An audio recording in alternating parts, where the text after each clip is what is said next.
Be gone, fuck! I already know what you're thinking. I upload mostly Minecraft videos. Yeah, I'm allowed to play other games. I know that I don't really review any games, which is right, but I personally wanted to give a little first impressions video as opposed to an expert's review. Keep in mind, I play in bot lobbies every now and then still, and I'm far from good at the game, so take my critiques of it with a grain of salt. Without further ado, let's get into my first impressions with Halo Infinite. I don't know much about the weapons in terms of their names, but I can say this: the MA40 AR is really simple and does its job just fine.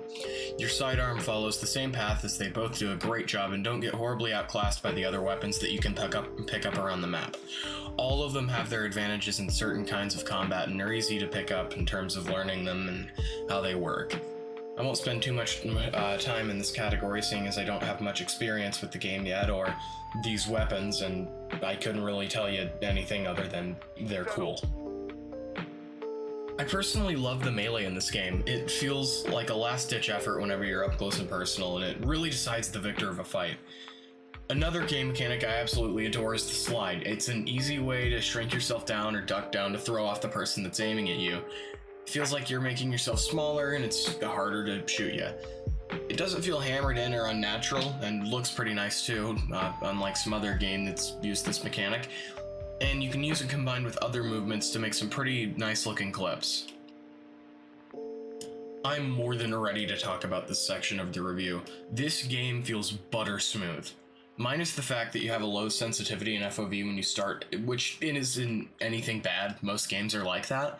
But once you find your settings, this game is mesmerizing to play. Sometimes when starting out, you'll feel like your bullets are just kind of bouncing off someone, but that's kind of because you have to aim correctly. Once you're shooting at someone, you practically have to lock on and keep to their head, and I like that.